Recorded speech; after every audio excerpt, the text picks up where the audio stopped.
Hello, my K-drama loving Chingu. Welcome back to my K-drama podcast. If you're new here, I'm Jenny, and I've been watching K-dramas for over a decade with over 300 K-dramas under my belt.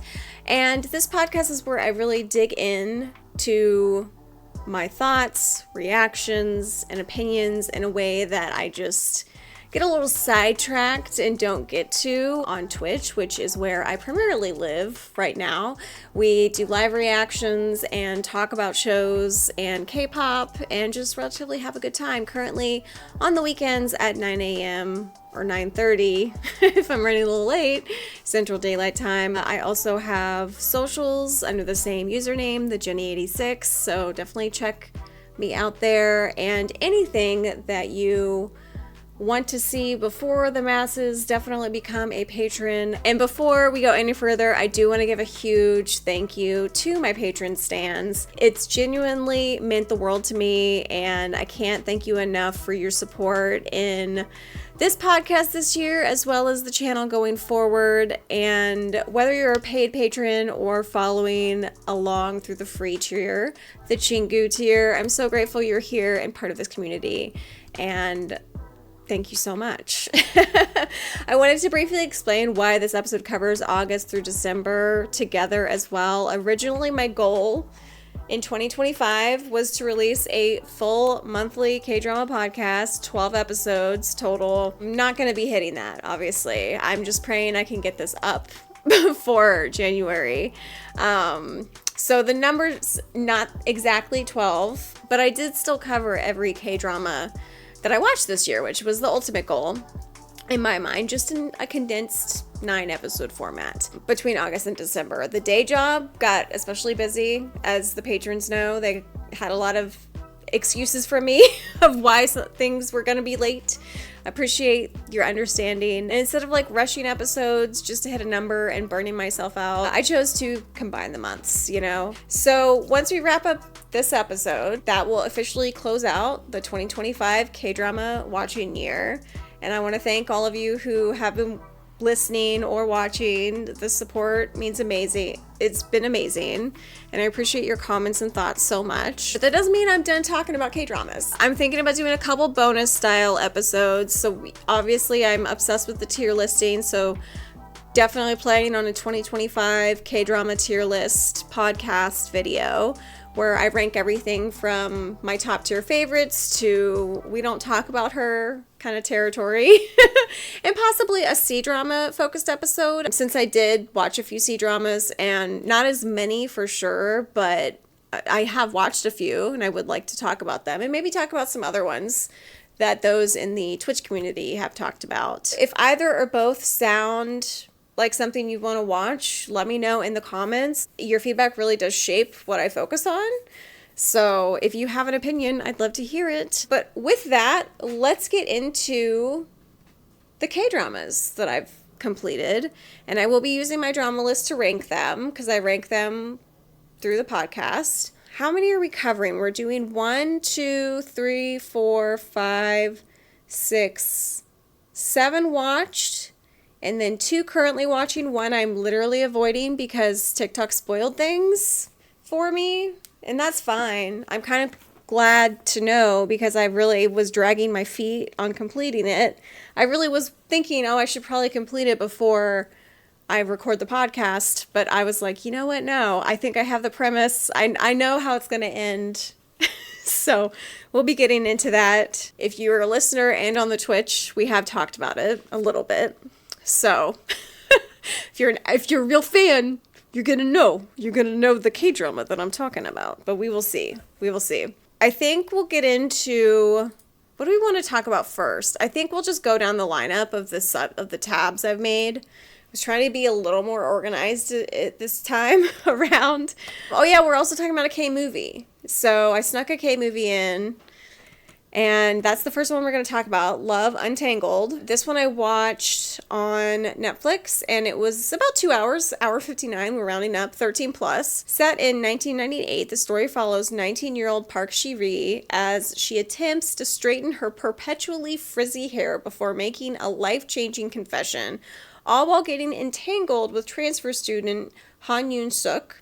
Experienced in unrequited love confessions, Shiri collaborates with her friends to team up with Han Yoon-suk, a new transfer student from Seoul. Their goal, to carry out Operation Love so she can confess her feelings to the school's most popular boy, Kim Hee-yeon. Many of her subsequent efforts lead to comedic moments that reveal her adorable and lively personality. So this is a comedy, romance, youth drama. It has Gong Myung in it and Shin Eun-soo, who Shin Eun-soo is... She's the one that, like, some people find annoying or have found annoying in some of her character depictions, if I remember correctly. But she was also our girl from Twinkling Watermelon, which I thought she did great. She was, like, the sad, quiet one. Oh, yeah, it was, like, a TikTok I saw where people were, like, comparing her character from Twinkling Watermelon to, like, I think Summer Strike, where I remember her in it, but, like, I didn't find her annoying. Also, she was in Light Shop. So she's up and coming for sure. And then I really watched it for Gong Myung's character. And the thing that I kind of forget about K-movies is, like K-dramas, they really like to gut punch you at the very last second with some very upsetting stuff. And they definitely did that in Love Untangled. I didn't catch on to our boy's backstory till, like, the very end. And with everything that went down there, heartbreaking, heart-wrenching, but also a very sweet, happy ending in the grand scheme of it all. But yeah, all about our girl in her hair, and him just liking her for who she is, but, like, still helping her. And also, like, the besties. It's a very cute, heartfelt K-movie. I highly recommend it. I was really dragging my feet in watching it, but definitely worth it. A very sweet, sweet movie. And if you're not looking for a full K-drama to watch, this would definitely be one to check out.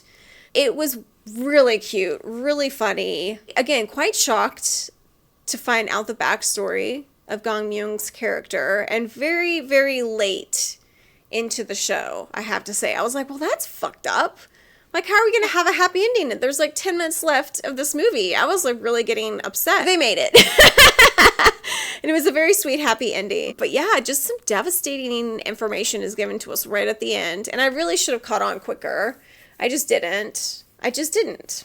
But yeah, very cute. I think she looks great with curly hair, but she also looks great with straight hair. But yeah, just getting the hair straightened, the comedic high school hijinks, it was just very sweet. So definitely recommend. What would I rate it? A lot of people gave it an 8.4. I'm going to give it an 8.5. Going to kind of follow along.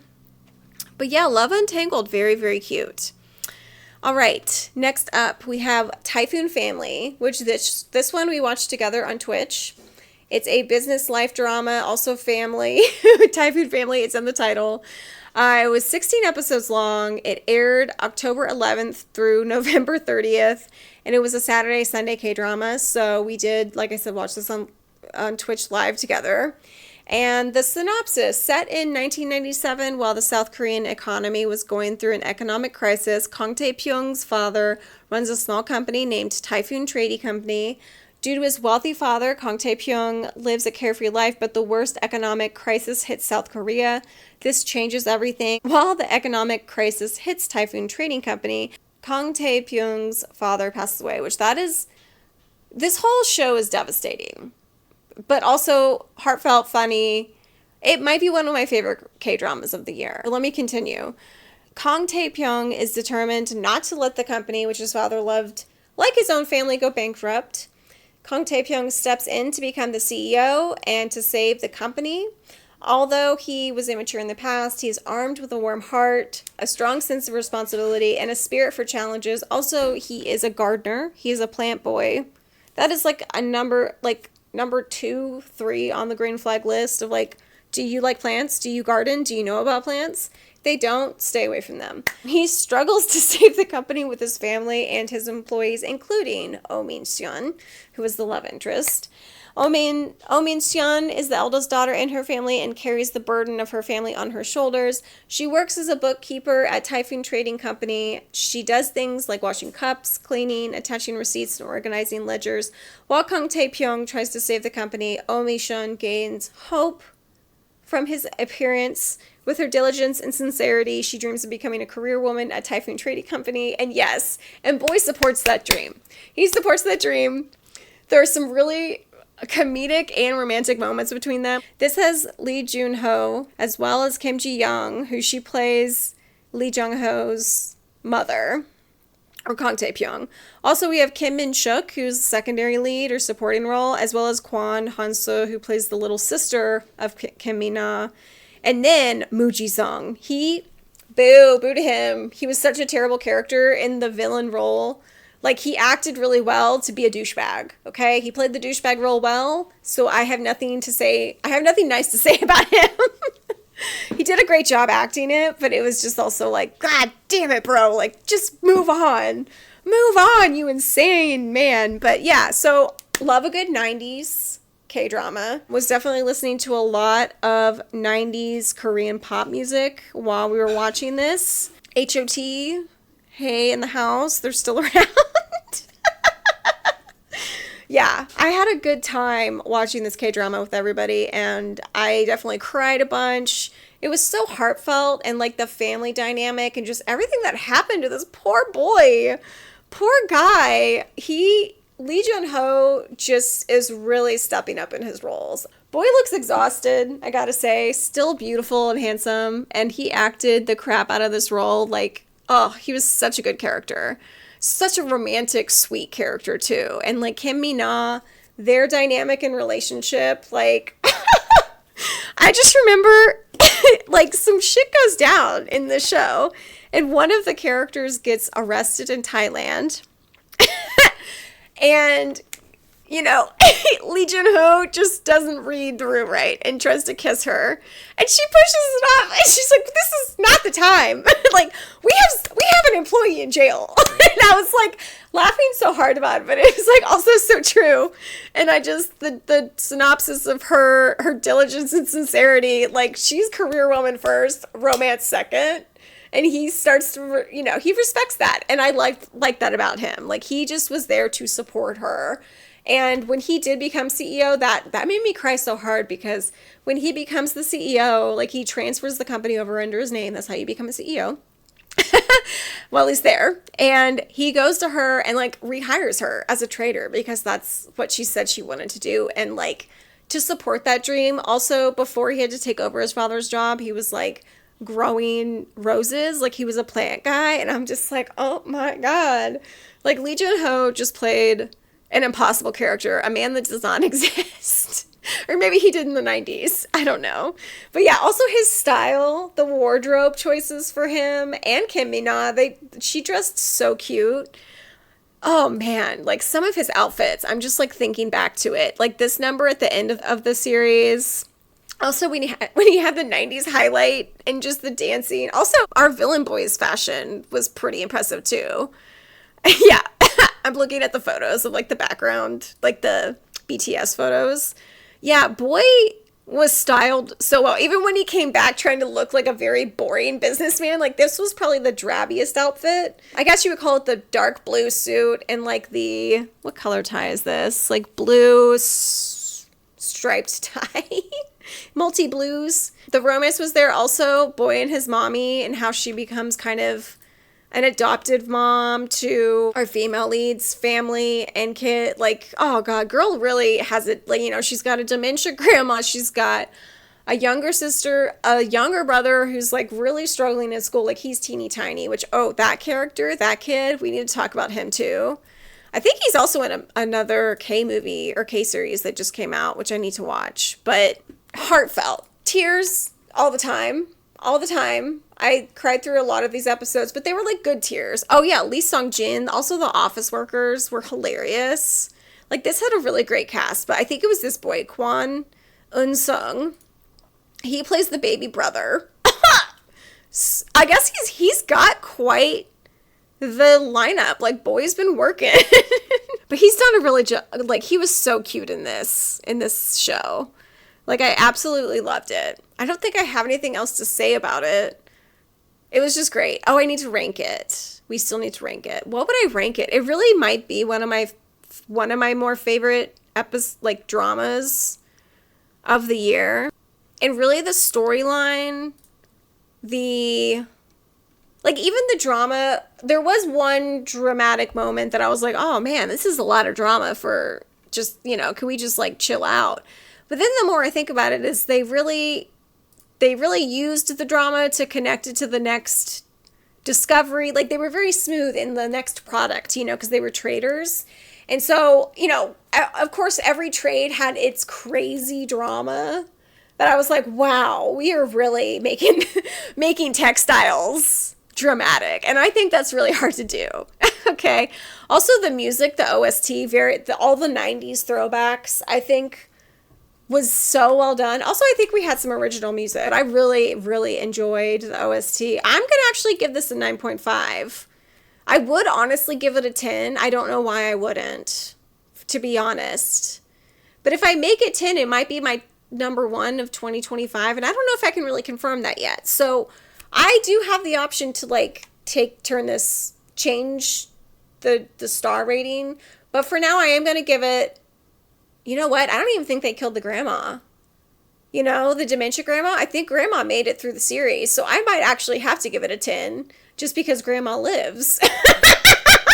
We're giving it a 10 for now. I really do. I really did love this K-drama. And it really might be my favorite. Like, the story, the growth of the characters. I'm actually going to give it a 10. And I'm going to try and stand by it.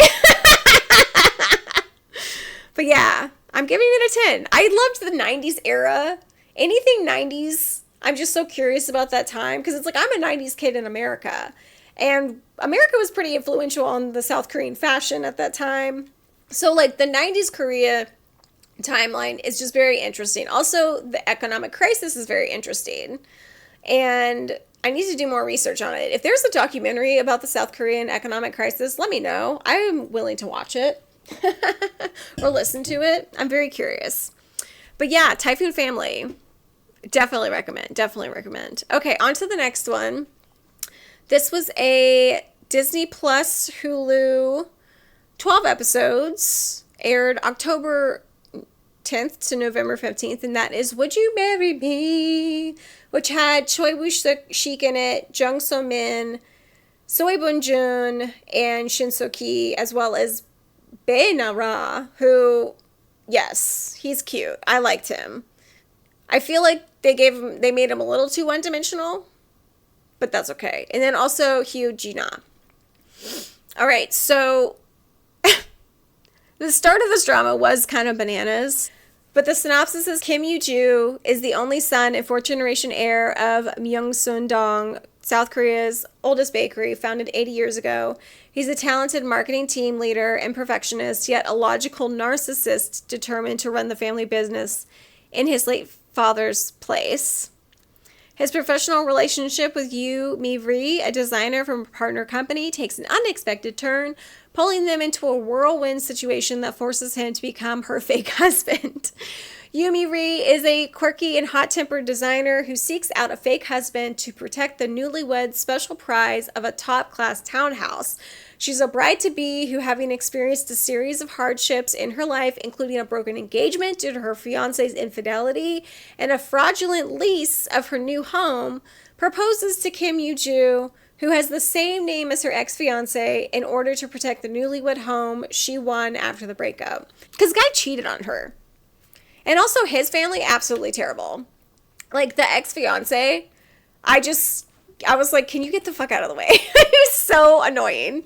And he just kept bothering her, just like an ex. And his sister and mom going after her mom like that. I was like, this fucking family is fucked up. I'm glad she didn't go through with that marriage. Guy was sloppy. Like, she found an earring in their bed. What the fuck? I felt so bad for her. And then the meet cute involves a cactus in her poor booty. Just the hijinks at the start of this K-drama were so funny and so good. And I really didn't know if I was going to feel anything between Choi Woo-shik's character and Jung So-min. I just didn't know if I was going to feel the attraction. And I totally did. Like, their characters really actually ended up working. But I did kind of lose a little steam towards the end, as I do with most comedy, romance, family dramas like this, because you know there's going to be a happy ending. And thankfully there was a wedding. I think the wedding shot was beautiful. But of course there was like that stupid drama, the unnecessary drama of the fact that she had been married before. Like, grandma didn't know about that. And then, of course, the ex-fiance's parents somehow, like, mom finds her. And, like, I have some explaining to do about my former daughter-in-law. And it's like, motherfucker, no one should care. Like, the fact that the stigma is still there, you know? Like, we're playing into these old stigmas. And, I mean, obviously, they do get married. It's kind of like, hey, get over it, y'all. But... the fact that that's still a plot, like, we have to tell them the truth. And I'm like, well, to be clear, they hadn't told grandma yet, but I'm sure they were planning to. And then they eventually had a sit down and a discussion, and like rational adults, they got married, and it was a beautiful wedding. It was quite beautiful. But yeah, it was just like, I did love the premise of the townhouse, and like how our supporting male lead was involved with that. I liked his character a lot. I felt really bad for his character, but the romance I kind of lost interest in their romance. I was like, oh, did they get together? Oh, I think he also did end up going to jail. That's how bad, like, I know I finished the last 2 episodes, but I know somebody went to jail. I don't think it might have been him, but then he, like, got his sentence reduced, if I remember correctly. But yeah, I was like, oh, I mean, he did do bad things. He was a part of that. He did make those choices. But I really liked him. I feel like they could have done a little more with his character. Though he did, like, have quite the, you know, like, he did turn his life around to an extent. I did lose a little interest in this one towards the end. People have rated this like a 7.9. I'm going to give this one a 7. Like, the meet cute, everything was quite ludicrous. So I would rate this, we're going to rate this a 6.5, just based off the other dramas I was watching. I think the length was good, the 12 episodes. If they had tried to go for 16 on this one, I think I really would have been like, okay, I'm out. I'm not finishing it. But the 12 episode length was good. The acting was good. I really liked the OST, but yeah, it was a nice, sweet K-drama to watch. You know, it was soothing to my heart. It was what I needed. Was it the best K-drama of the year or of what I've watched so far? No. So 6.5. Sorry, guys. It was a really sweet drama. If somebody asks, hey, should I watch Would You Marry Me? I would say yes. I would definitely say yes, especially if they are a romance buff. I've watched better ones this year. I may feel a little bad about that rating later, but I'm going to stick to it for now, if it lets it submit. And next, Beyond the Bar. The last episode kind of threw me because I didn't realize it was the last episode. It had a very smooth ending to where it's like, did you just break up with me? I can't tell. It was such a nice breakup. Not what I expected. I really went in just everyone telling me it was great, and I didn't think much about it. It's a 12 episode. It was on Netflix. It's a law life drama. And the synopsis is Yoon Suk-hun is a partner lawyer and leader of the litigation team at Yulim Law Firm. He's a cool-headed risk-taker who pressures his opponents with creative logic. He is admired by his colleagues for his solid skills as a lawyer, but he is not easy to approach because of his cold attitude and complete lack of small talk.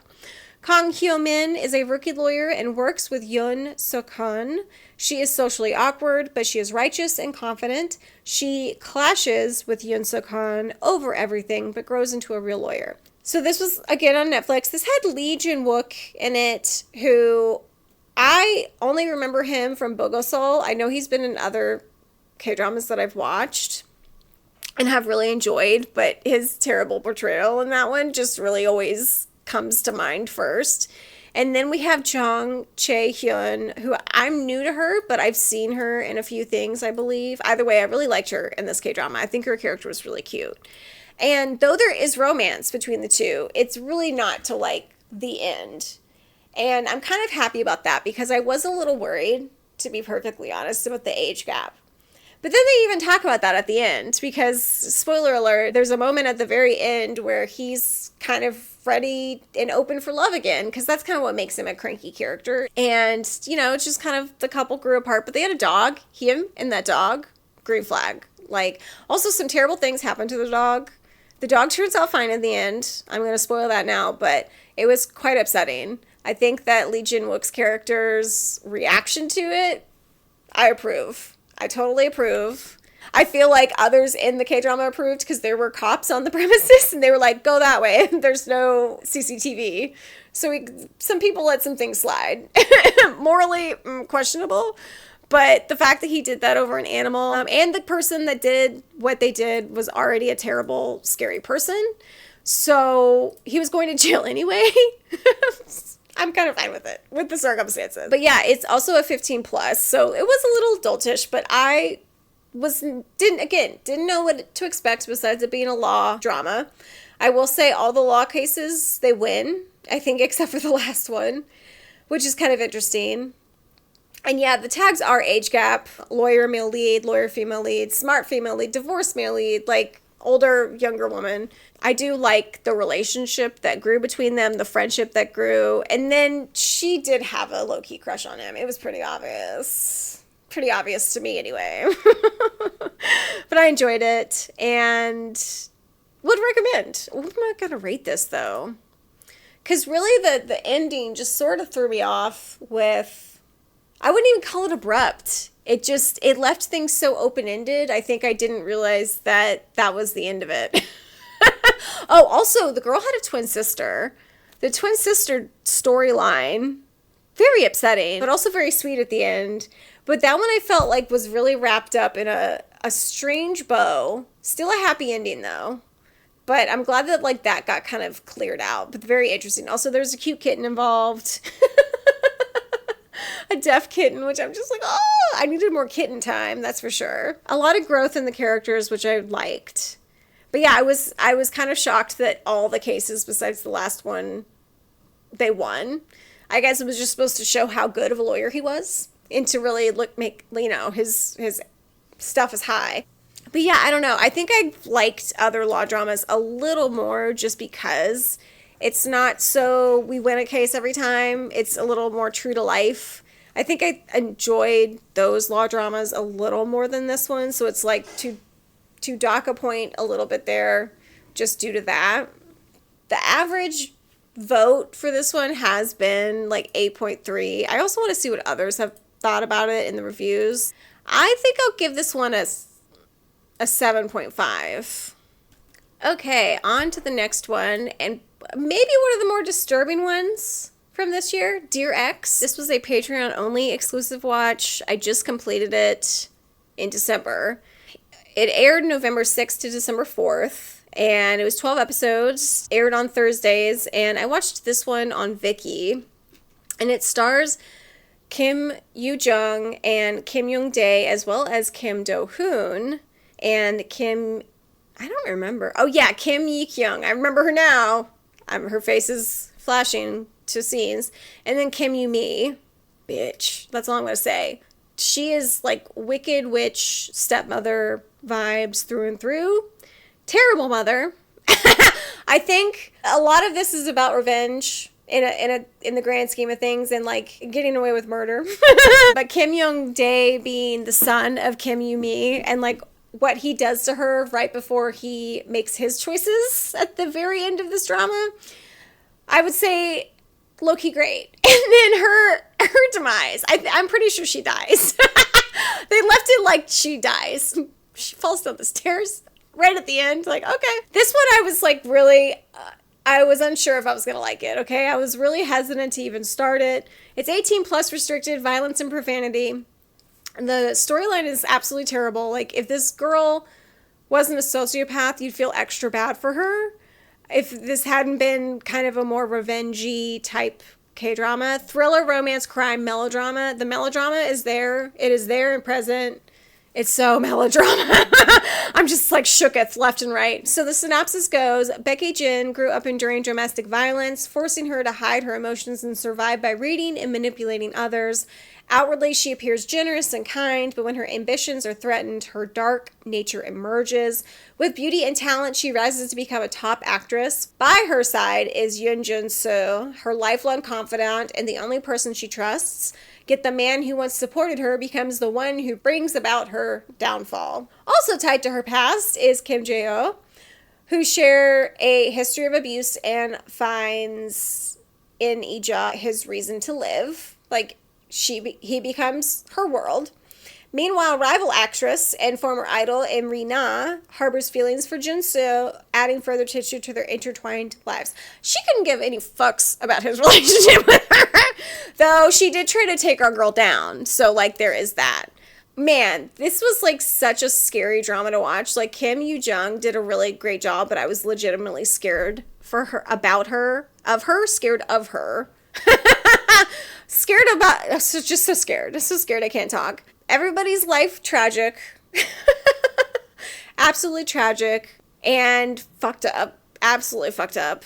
I really didn't know what to expect from this one. And I didn't know what is a happy ending in this K-drama because girl has done some terrible things. She doesn't have a hand in it. But, like, her being in his life kills somebody. Like, he lets guys kill him.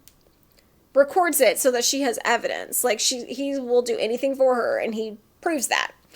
And it was like she kind of took advantage of his life and the tragic things that happened in his life. But then that made her, like, keep him as, like, her number one even more, you know? Like, yeah, the guys and her, like, they're all her exes, I guess. They were all involved in her life. Just get fucked off. Like, it's terrible in that regard. And I really was like, how are we going to end this? How are we going to what's the happy ending in this K-drama? I was really suspecting, because she ends up getting married to another absolutely crazy type of person who I guess he doesn't totally get his comeuppance, but she does threaten him, which is pretty impressive. And so I was kind of like, well, maybe he becomes an ex like all the others, and she becomes a widower, and that's her happy ending. That's the happy ending right there. She gets all the dough. She's a widower. She's successful. Like, you can't fuck with her. I'm like, that would be, I guess, this main character's happy ending. Does that happen? No. But they leave it very open-ended. I do want to read the other reviews, because this got like an 8, but it was quite the shocking ending. I guess poignant, very melodrama vibes, I will say. And would I have watched this if it had not been voted upon by the patrons? Probably not. Probably not. But it was still really good. It definitely took me out of my comfort zone, but like crazy K-drama. I'm reading people's reviews now. Some have given it like a 6. I like this title. Addictive hot mess, but a disservice to mental health. Did I enjoy this drama all the way? Yes. Was this a good fictional story in general? Yes. Was Kim Yoo-jung's performance brilliant? Yes. I also agree with that. But then, yeah, they go into a full situation. Like, performances being top-notch, I agree with that.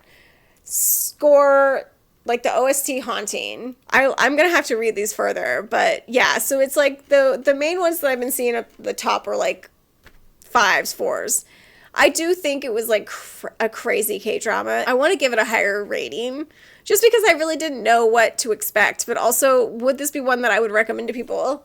I'd be like, well, if you like melodramas, yes, Dear X it's your show.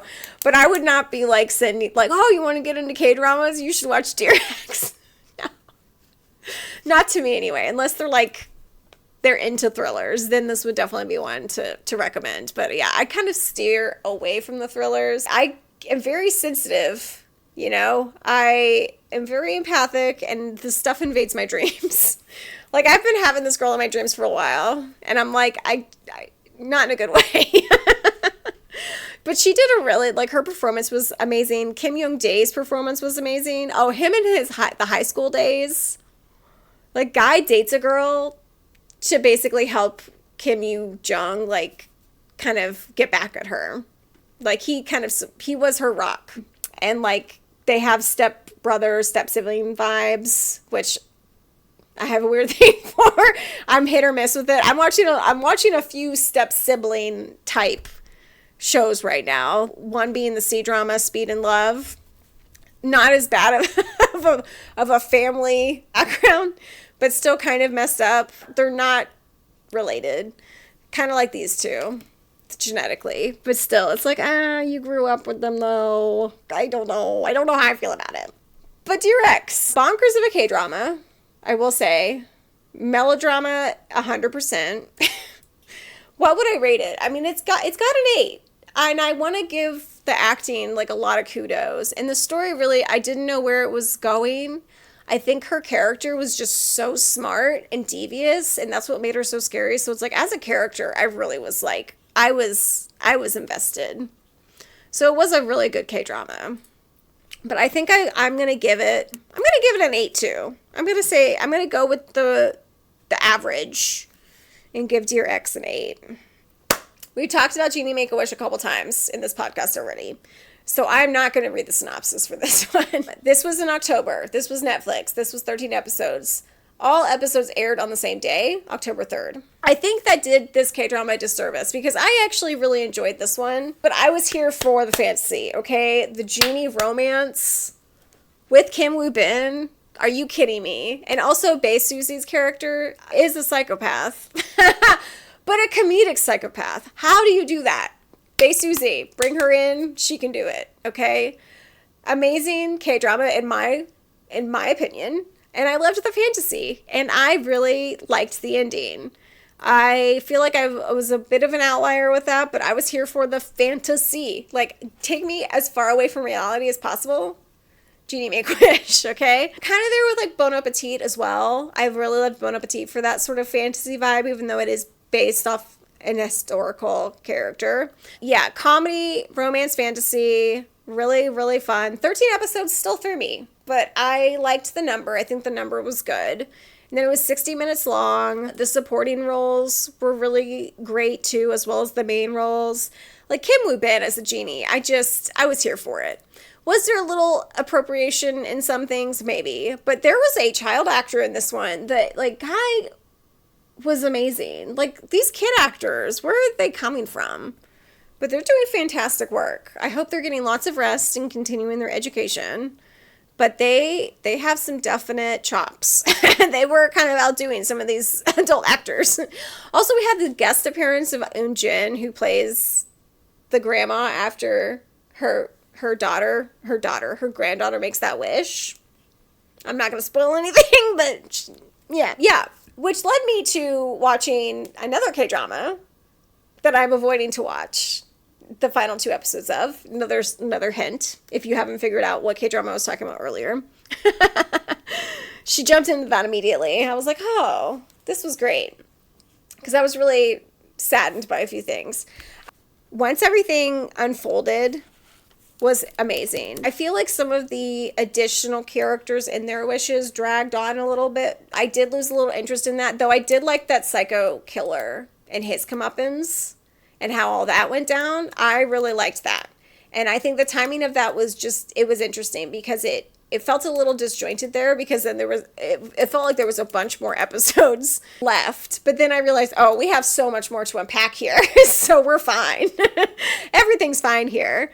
And yeah, I loved the ending. The ending was so fun. Bae Susie, spoiler alert, becoming a genie herself because of the whole premise of like her being loved by a genie for 1,000 years. And like he hit that 1,000 number mark and like remembered the 20-year gap. Like I just thought that was great. She's like, oh, I'm a genie now. And like her personality is still the same.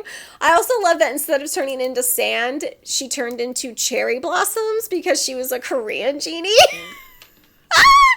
I absolutely loved it. I really loved that. I thought that was a really fun ending. And it was cute, quirky, and it gave us a happy ending. Because I really was like, how are we going to make this genie situation a happy ending? Because typically in Korean dramas, if you are with a fantastical character and there's no way for it to become human in any regard, the relationship is not going to be a fully happy one. Like both characters may live, but they may live, not together. It's never like, oh yeah, they got together. Because like, why would they be promoting not being with a human?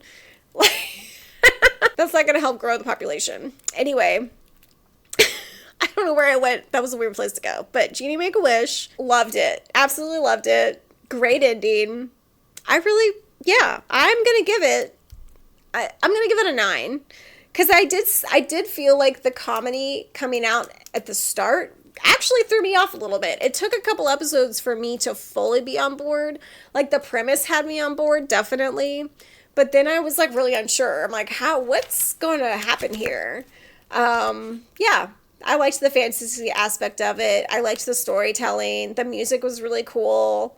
And then next, one that I started watching randomly because people that I follow on TikTok were already talking about it and really were liking it. And it was Spirit Fingers. Okay? Spirit Fingers took me for a major loop in like the last 2 episodes. So much was revealed, a little too much, but also, wow. Like, so much was realized and so quickly. I'm like, where was this whole time? But I think they did that intentionally and in the right way. But the name of the drama was Spirit Fingers. It was 12 episodes long. It aired on Wednesdays. I watched this one on Viki. It's a comedy romance youth K-drama. And the synopsis is Song Yoo-yeon is an awkward and seemingly utterly unremarkable high school student who lives a bland and boring existence. But when she receives a mysterious smartphone message inviting her to join an art club named Spirit Fingers, her life turns upside down. She accepts the offer only to discover that the club's members all have their own distinct colors, which are all linked intrinsically to their personalities. This puts her on a collision course with the seemingly brash and gregarious Red Finger as she begins to grow into her own new identity as Baby Blue Finger. Could Yoo-yeon's artistic journey lead her on the path to self-discovery and maybe romance? So this is based off of a webtoon, apparently. Not everybody in this art club are high schoolers. It's mostly adults. And I love the quick flash as to how the group was formed. I thought that was really cute. But the main leads were Park Ji-hoo and Cho Yun-jung, who I don't know if I knew about him too much. I can't remember. I'm trying to look up his bio, but my drama list is down. But I thought that the romance was really cute. Park Ji-hoo's character, I didn't realize how messed up her family life was. Like, I knew it was bad. Her mother just really beat her down emotionally. Self-esteem downer over here. Was just not a good mom in that regard. Very pushy about her education. But then you meet the father. Like, the father slowly kind of seeps in, and then the older brother slowly starts to seep in very late into the K-drama. And so much of that explains why she behaves the way she does. And I think the emotional growth at the very end was really great. And then I really appreciated this art class. I think, this is another benefit to the arts right here. It really does help your mental health. And I liked that in this club, every club meeting, you had to say something you liked about yourself or like something that you were prideful of. And that was like where she got so cringe and like almost got kicked out a couple times because she just couldn't do it. But she got there, and watching her grow into the sassy girl that she becomes, I think she did a really good job portraying that. And this one really hit me more emotionally than I was expecting at the end. I was like, holy hell, I thought we were just making a happy ending here, but we're really fucking with us now. They're really getting me. So a major surprise K-drama for me. I didn't know what to expect from it.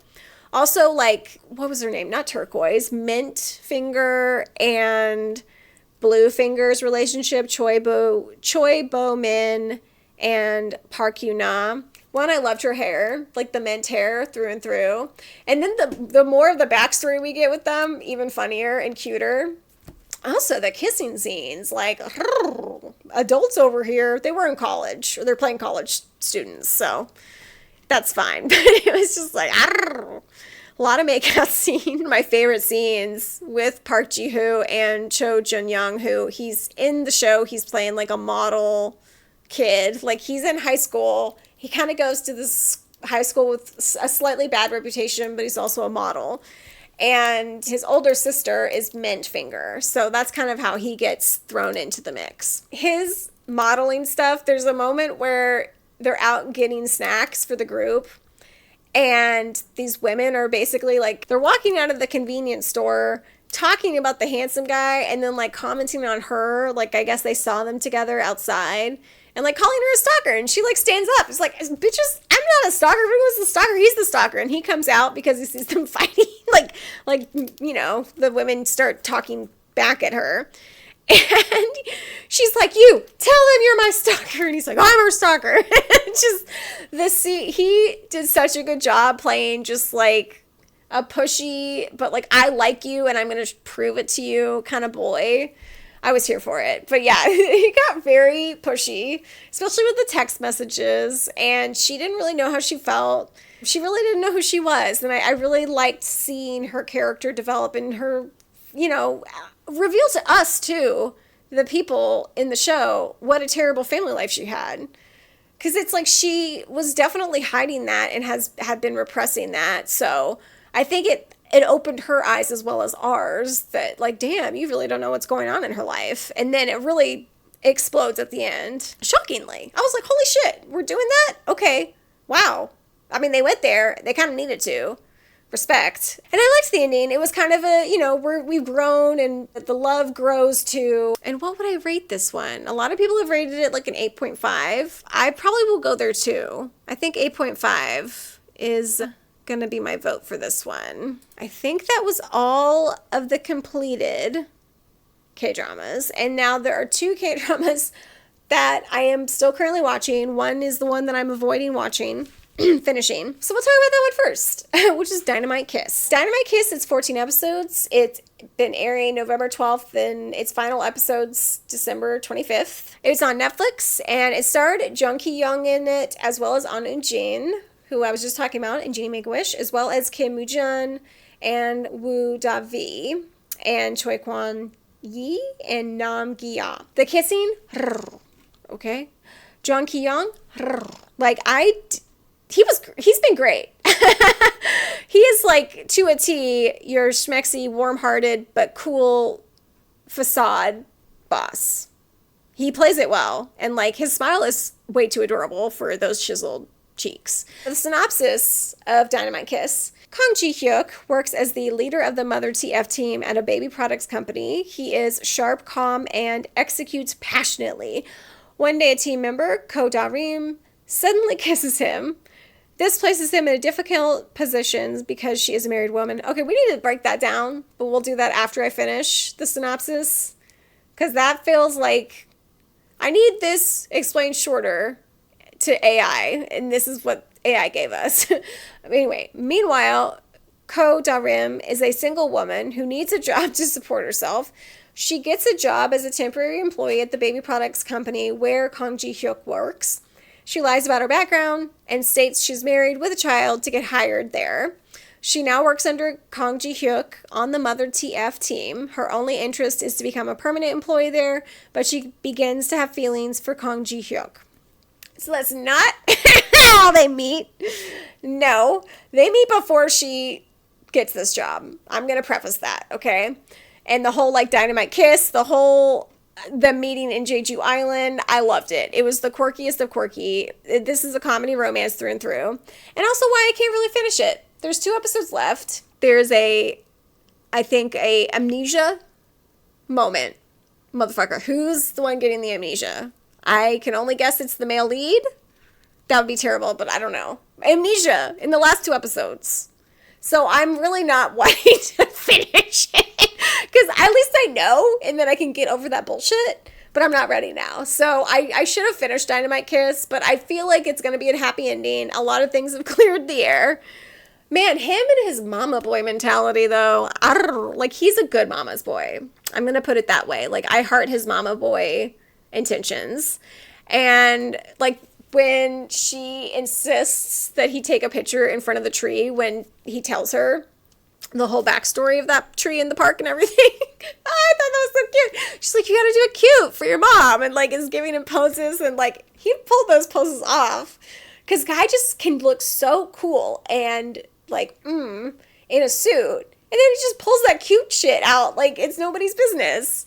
He's a really good actor. I would not have expected him in this role, but he does a really great job. And the chemistry between those two, I will say Ko Del-rim's character and just the drama that ensues with her, a little much.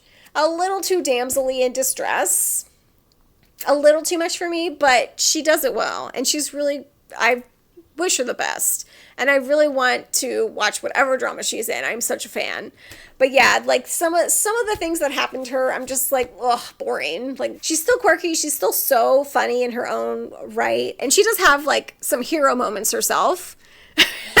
Like, she mom strengths, but she mom strengths for Jung Ki-young. Like, yeah, some of the crazy stuff that occurs is just like bananas. Trying to make a corporate storyline crazy and, action-packed is hard. But yeah, I loved the start of it. I really was invested until these last 2 episodes. So I am going to watch them. And I will give my final thoughts eventually. Interesting K-drama. Very funny, very quirky, like funnier than I was expecting. It's just kind of like, it's like most comedy romance drama, it's kind of plateaued. It's kind of hit. And now we are also starting on Twitch, Taxi Driver Season 3. As I'm recording this, we have watched episodes 1 and 2. And it's 16 episodes long. We're watching it on Viki. I think it's still airing. Yeah, it aired November 21st, and it will be done January 10th, so kind of catching up. Still live, still happening. This one, I mean, it's season 3. I don't think I watched a season 3 of a K-drama before, and the first 2 episodes already have me hooked. I think they did a really great job. Also, there was an international involvement with Japan, and then traveling to Japan. Like, they were like, this is the third season, guys. We need to ramp it up. How do we do that? Okay, we need sponsorship from Japan. Japan government? Yes. You're in? Cool. Sponsored by Japan? Let's go. Let's use that budget. It's definitely, I think, a few some sponsoring from Japan and Korean governments. As we are aligned, we're a team. But yeah, they brought the whole gang back together, which I think was really fantastic. I feel like that's also hard to do. So everyone was on board. And the Taxi Driver series is an action thriller mystery crime series. And the synopsis for season 3 is ex-Special Forces operative Kim Do-gi suffered a tragic loss when his mother was murdered. At his lowest ebb, he met Jong Song-chul, the CEO of Rainbow Taxi, a vigilante organization that poses as a luxury taxi service. Rainbow Taxi drivers are actually undercover agents who specialize in punishing criminals who have evaded justice. But when Rainbow Taxi's operations bring the operation into contact with a network of loan sharks, the team starts to sense it may have to deal with its biggest challenge yet. The network, Rainbow Taxi learns, is linked to an international human trafficking ring. Can the vigilantes expand their reach overseas and defeat the ring's evil masterminds? So it sounds like there might be some more international episodes, or maybe they just took episode 1 and 2 and kind of brought it in. But it seems like most of the season is going to be fairly international. That'll be interesting. But yeah, those first 2 episodes, boom, bitch, sex trafficking. Holy fuck. Well, not sex, human trafficking. But human usually is sex trafficking. The whole system, the whole game app development for like gambling and not realize you're gambling, and then underage gambling, and I was like, damn, this is really a fucked up world, and I was really hoping that they got their comeuppance, and they did. And I loved them going to Japan. Of course, I loved Lee Jae-hoon and his characters, already off to a great start, as well as Pyo Yoo-jin. I like their dynamic. There was definitely a cute moment in, I think it was episode 1, it might have been episode 2, where, she has to go undercover, because really you need a female for this. You need a female to go undercover because that's who they're sort of going after with these apps. And I think that was terrible because she was trying to lose and like get this contract that pops up and you sign and you don't know it, but you've signed for a loan. And then the loan sharks come and offer you a way to pay for it. You just have to go to Japan for a month. You'll be fine. No, you're not fine. You're human trafficked. She keeps winning. She's getting all pissed because she's trying to lose. Anyway, she eventually loses. You know, she's got cameras on her, wires. She goes in there, and of course there's like a wire tapping device that like blocks the radio signal. And so Lee Ji-hoon's character loses his mind. He's like, oh shit. As he's running up there, like beating down all the bad guys, I'm like, I think she's fine in there. I think she's kind of kicking ass in her own in that room. And I was totally right. He like runs in there and she's already taken the guys down in that room. Like she just punches the one guy out. And it's just his smile as he opens the door and it's like, oh, of course she's okay. Like just ain't impressed. That just, you know, that's the sort of character. I loved it. I loved that scene so much. They really got me back into Taxi Driver. Obviously, both 1 and 2 I've watched on the stream with the crew there. And yeah, I have loved this K-drama. Also, I feel like Lee Ji-hoon is in everything. Does the guy not rest? He's in so many things that are recommended to me that I have not watched. He's in so much stuff. Guy is busy, which congratulations to him. But like, I hope this guy takes some time off soon and a nice vacation. But yeah, the first 2 episodes have been really great. I'm expecting good things of the next 2, which yeah, if you're watching this, I should be on Twitch soonish on Saturdays watching this if I get it up soon enough. So you might be able to catch it. Hopefully. But yeah, that's it. Those are all the K-dramas I'm watching, the K-dramas I've completed. This has been a wild ride. I hope you enjoyed the reviews and let me know what you thought in the comments below. Also, if you have finished Dynamite Kiss, let me know your ranking of it, okay? Because what I've heard so far from TikTok, I'm like, I'm not looking forward to it. I'm like, okay, well, I will be reading my books during these episodes. That's it, guys. Thanks so much for staying to the end to hear my goodbyes. Thank you to the patrons. As always, you guys are amazing. And I will see you all in the new year. I hope it's a good one. I hope your 2025 was decent. Here's to a better 2026. We can always get better. I'll be working on my goals next. What do we want to do with the channel, with the podcast? Do we continue it? Should we do a season 2? Lots to reflect on, but I'm looking forward to it. Thank you all so much for your support. And I'll see you guys soon in another video, another podcast, or on Twitch. Bye.